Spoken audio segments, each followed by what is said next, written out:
El Señor esté con ustedes. Lectura del Santo Evangelio según San Mateo.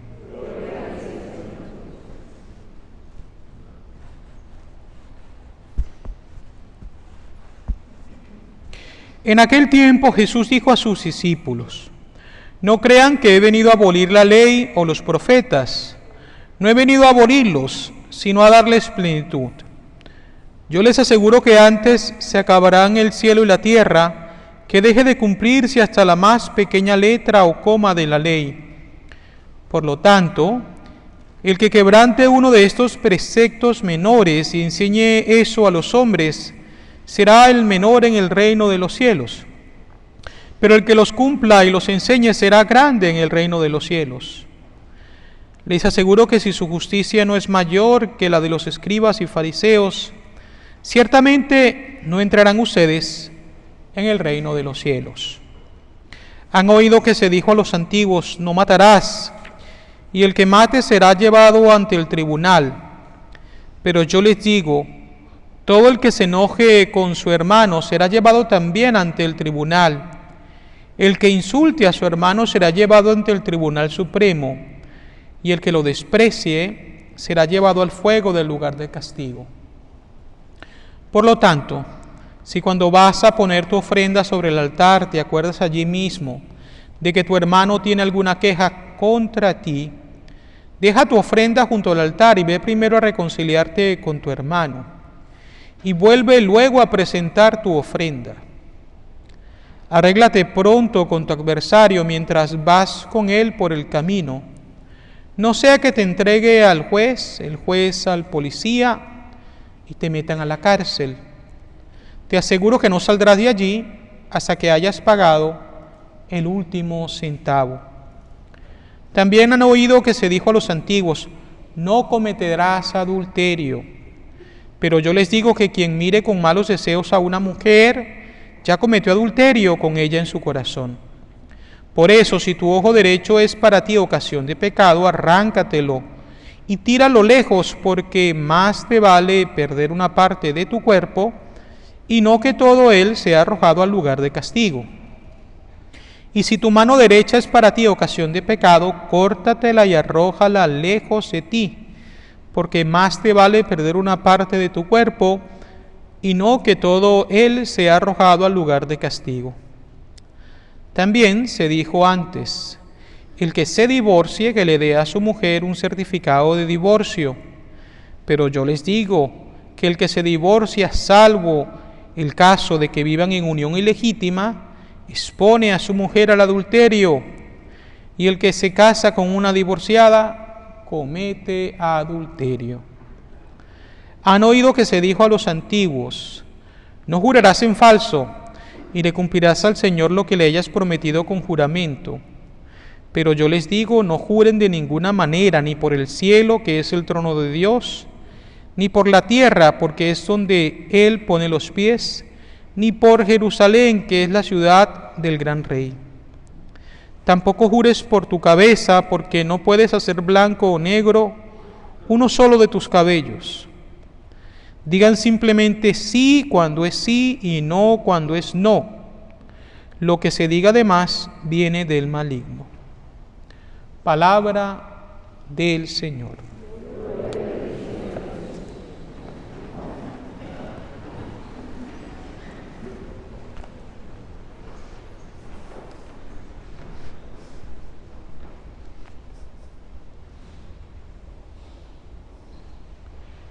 En la tarde de hoy, Dios nos ha regalado abundante lluvia, y eso realmente es una bendición.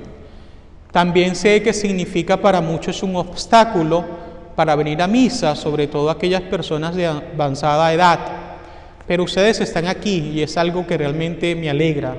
Han sido capaces de vencer este pequeño obstáculo y, como les digo, siempre tenemos que ver todas estas cosas como bendiciones de Dios. Me recordaba que hace unos 2-3 años atrás tuvimos un sacerdote de un país de África que vino a predicar para pedir un apoyo monetario a su diócesis, porque estaban llevando a cabo las aperturas de pozos para poder sacar agua. Y él decía que en su país llueve muy poco y realmente sufren a causa de esta problemática. Entonces, lo que para nosotros pudiera parecer algo molesto, para ellos es una bendición muy grande. Y repito, creo que siempre en nuestra vida tenemos que acostumbrarnos a ver las cosas desde esta óptica, para ser mucho más agradecidos con Dios y disfrutar la vida, que al final de cuentas es un regalo que Él nos ha concedido. La liturgia de hoy nos presenta muchas exigencias, tomando en cuenta la ley de Moisés y lo que nos enseña el Señor por medio de los profetas. La primera lectura ha sido tomada del libro del Eclesiástico y nos hace ver que es posible para nosotros cumplir los mandamientos de la ley de Dios, y también podemos agregar los mandamientos de la Iglesia. Sé que para muchos de nosotros tal vez tocar ese tema es un gran desafío, porque pareciera que nos damos por vencidos desde un principio, y al ver los 10 mandamientos decimos: Padre, he pecado en cada uno de ellos. Pero en realidad tenemos que recordar que los mandamientos son un instrumento de gracia que Dios nos concede, y también Él nos acompaña en nuestro caminar para que nosotros podamos perseverar y podamos así cumplirlos cabalmente. Si tú lo quieres, dice el Eclesiástico, puedes guardar los mandamientos. Permanecer fieles a ellos es cosa tuya. Es decir, la voluntad es de vital importancia para que nosotros podamos entonces permanecer fieles a lo que Dios nos pide. Pero más adelante, o casi al final de esta lectura, me llamó mucho la atención las 2 últimas líneas. A nadie le ha mandado ser impío, y a nadie le ha dado permiso de pecar. Fíjense que en pocas ocasiones, a lo largo de estos más de 16 años de sacerdocio, a mí me ha tocado negar la absolución a una persona que viene a confesarse. Habrán sido tal vez unas 4 o 5 veces. Pero una de esas veces me recuerdo que lo tuve que hacer porque la persona que se iba a confesar prácticamente estaba confesando un pecado que todavía no había cometido, pero que estaba planeando en su mente. Entonces quería recibir como un perdón anticipado. Obviamente ella tenía sus razones humanas para esto, pero yo intenté a lo largo de toda esta confesión hacerle ver que en realidad esto no tenía sentido y que debía pues abandonar esa idea, porque realmente era una tentación. Me dolió mucho tener que decirle: si no hay un arrepentimiento sincero no la puedo absolver, pero espero que al salir de ese confesionario esta persona haya reflexionado sobre las palabras que yo les dije y que al final no haya cometido pues el pecado que estaba planeando. Pero ¿cuántos de nosotros muchas veces queremos en cierta manera hacer lo mismo? Como doblarle el brazo a Dios y querer que Él acepte nuestras razones y nos dé permiso de pecar. Hay que tener cuidado con esto, porque el Señor es muy serio y nos invita a serle fieles en todo momento. Y Él no quiere que nosotros pactemos en ningún momento ni con el pecado, ni con la mentira que está detrás del pecado mismo. La segunda lectura ha sido tomada de la primera carta del apóstol San Pablo a los Corintios, y en ella se toca el tema de la sabiduría divina. Hay que entender que cuando se habla de sabiduría como un don del Espíritu Santo, esta es muy diferente a lo que es la sabiduría humana. No nos estamos refiriendo solamente al conocimiento de grandes cosas desde el punto de vista humano, sino que la sabiduría es un don de Dios que nos lleva a comprender en cierta manera el querer de Dios en nuestras vidas. Y nos lleva también a asumir ese querer de Dios con alegría, con bastante gratitud. San Pablo dirá: es cierto que a los adultos en la fe les predicamos la sabiduría, pero no la sabiduría de este mundo, ni la de aquellos que dominan el mundo, los cuales van a quedar aniquilados. Por el contrario, predicamos la sabiduría divina, misteriosa, que ha permanecido oculta y que fue prevista por Dios antes de los siglos para conducirnos a la gloria. Que nosotros pidamos pues a Dios esa gracia especial de poder ser hombres y mujeres sabios, que podamos entender su querer, su voluntad, para de esa manera ajustarnos a lo que Él quiere y alcanzar la santidad y la vida eterna. Por su parte, el Evangelio de hoy está tomado del capítulo 5 de San Mateo y continuamos con parte del discurso que Jesús da y que es conocido como el Sermón de la Montaña. Y en este pasaje del Evangelio de hoy vemos que Jesús hace una aclaratoria y luego entonces nos deja ver varias exigencias que Él tiene para nosotros si realmente queremos vivir una vida en gracia. Jesús inicia diciendo: yo no he venido a abolir la ley y los profetas, he venido a darles cumplimiento. Para un judío, la ley y los profetas eran pues los fundamentos de su fe. Recordaremos que en el momento de la transfiguración de Jesús en el monte Tabor, como nos dice la Escritura, hay dos personajes que se aparecen y están conversando con Jesús, y son precisamente Moisés y Elías. Moisés, quien representa la ley, y Elías, quien representa pues a los profetas, lo que Dios quiere decirnos por medio de estos hombres a los cuales ha escogido para invitarnos a la conversión y a vivir unidos a Él. Y Jesús entonces hace una aseveración bastante importante, que la ley debe mantenerse íntegra y que debemos cuidarnos de hacer una distorsión de la ley o incluso, peor aún, enseñar a otros a cometer ese error.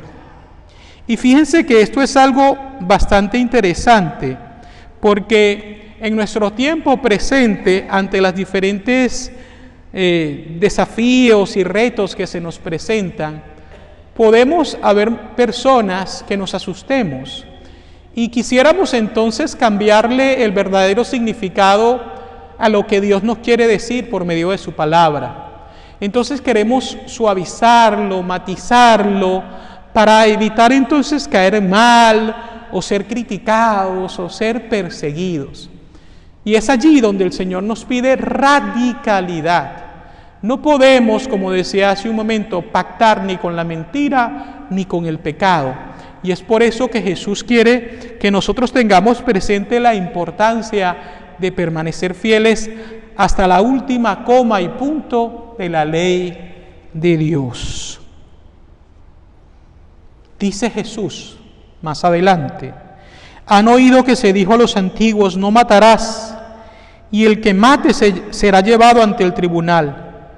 Pero yo les digo que el que se enoje con su hermano será llevado también ante el tribunal. En que insulte a su hermano será llevado ante el tribunal supremo, y el que lo desprecie será llevado al fuego del lugar del castigo.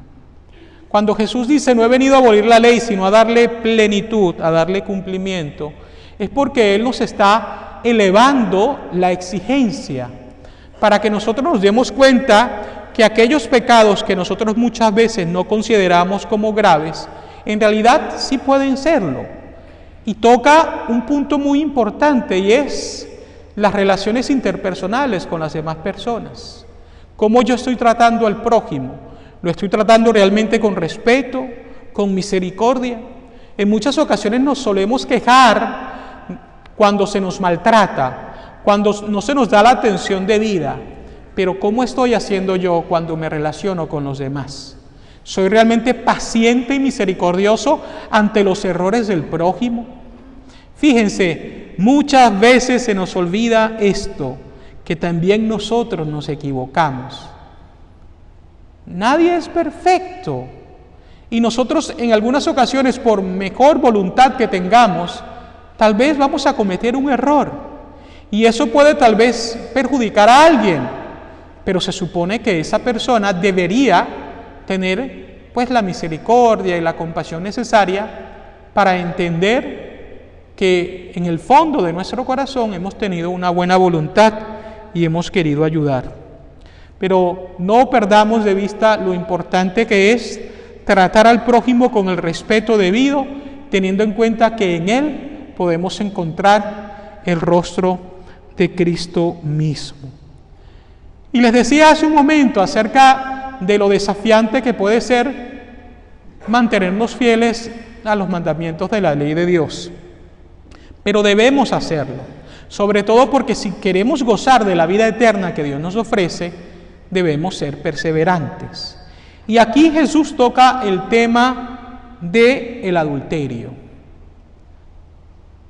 diciendo: también han oído que se dijo a los antiguos, no cometerás adulterio, pero yo les digo que quien mire con malos deseos a una mujer, obviamente sabemos que también esto va en relación a los hombres, ya cometió adulterio con ella en su corazón.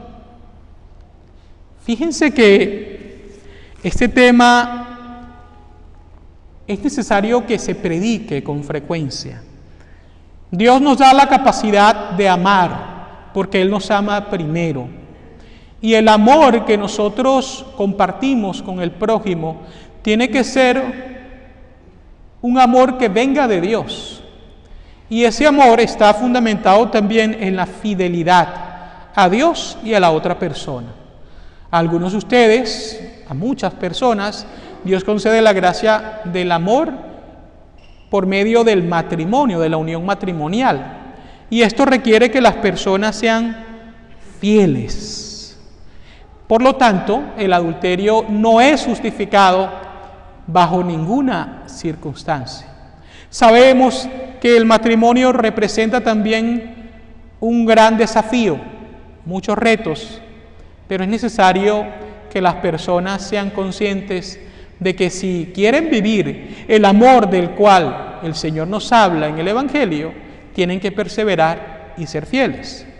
Este tema es muy apropiado, sobre todo porque ayer celebrábamos el Día del Amor y la Amistad, y eran muchas las personas que compartían pues momentos juntos, dando gracias a Dios, tal vez por la amistad que tienen con muchas personas, o por la relación de matrimonio, de relación de pareja que tienen con su cónyuge. Pero siempre es bueno recordar que ese amor tiene su fundamento en el amor de Dios por nosotros. Y cuando esto es así, no hay espacio para el adulterio, para los engaños, para las medias verdades. Posteriormente Jesús toca el tema del divorcio, haciendo ver que la unión matrimonial es sagrada. Y es por eso que, como les he venido diciendo, la pareja tiene que esforzarse pues en perseverar. Es cierto, hay situaciones en las cuales matrimonios no tienen otra opción que la separación para evitar males mayores. Y esto causa mucho dolor, no solamente en los cónyuges, sino también en los hijos. Pero es algo que hay que tratar de evitar de cualquier manera, haciendo uso de las herramientas que Dios y la Iglesia proponen. En lo personal, conozco a varias parejas, varios matrimonios que trabajan en diferentes apostolados que tratan de ayudar a los matrimonios a perseverar en este llamado que han recibido. Llámese matrimonios en Victoria, convenio matrimonial, Retroville, y muchas veces hay situaciones en los matrimonios que pueden ser complejas, pero que si se busca la ayuda necesaria en el momento oportuno, entonces esas son cosas que se pueden subsanar y se puede perseverar. Pero Es allí donde entra muchas veces el desánimo, las tentaciones del enemigo, que quieren hacer ver a las personas que tal vez la separación, sin haber luchado, es la mejor solución, cuando en realidad esto es un espejismo. Y por último, Jesús nos invita a evitar jurar en vano. Pero me llama mucho la atención lo que dice al final del texto. Simplemente digan sí cuando es sí y no cuando es no. Muchas veces nosotros juramos de manera irresponsable o nos dejamos llevar por la tentación de la mentira y entonces nos enredamos en esa telaraña que nos lleva a perder credibilidad ante Dios y ante los demás. Cuando la solución es muy sencilla. Decir sí cuando es sí y no cuando es no. Hace ya un tiempo yo corregía a una persona que fue a confesarse y me decía que había veces que familiares o amigos le hacían preguntas que ella no quería contestar con la verdad, porque se sentía incómoda. Entonces ella recurría a decir medias verdades o incluso mentiras para poder quitarse a estas personas de encima. Y yo les decía, eso está mal. Está mal porque hay que partir de un principio muy importante. Y es el siguiente. Uno tiene que preguntarse, esta persona que me está preguntando esto, ¿está en el derecho o realmente tiene que saber o obtener una respuesta de mi parte, sí o no? Hay personas que son muy curiosas y que preguntan cosas que no deben preguntar. Y ante esas preguntas, que son más curiosidad que preocupación, entonces nosotros estamos en el derecho de decir, ¿sabes qué? No quiero hablar del tema o no quiero responderte. Hace tiempo me pasó, una persona vino a confesarse, realmente yo no la conocía, y era al terminar la misa, y resulta ser de que una persona me dice, padre, que le vaya bien en su viaje, y esta persona me mira y me dice, ¿y a dónde va? Y yo no le respondí, solamente me sonreí y le dije, voy a estar fuera unos días. Y ella inmediatamente captó y se dio cuenta de que su pregunta había sido imprudente. No era porque yo iba a ir a un sitio malo a hacer cosas malas, no. Pero en realidad uno tiene que tener esa capacidad de entender hasta qué punto yo puedo preguntar o no. Entonces, si yo soy la persona a la cual me preguntan y siento que mi privacidad está siendo violentada, yo tengo el derecho y el deber de decir, ¿saben qué? No prefiero hablar del tema. Y se acabó. Decir sí cuando es sí y no cuando es no. Y de esa manera no caemos nosotros en pecado, ni tampoco perdemos credibilidad ante los demás. Pidámosle al Señor, pues, nos dé la gracia de poder meditar todas estas enseñanzas, que son muchas, las que la liturgia nos ha traído el día de hoy, para ponerlas en práctica en nuestras vidas, crecer en las virtudes cristianas y alcanzar, si Dios quiere, la gloria eterna del cielo. Así sea.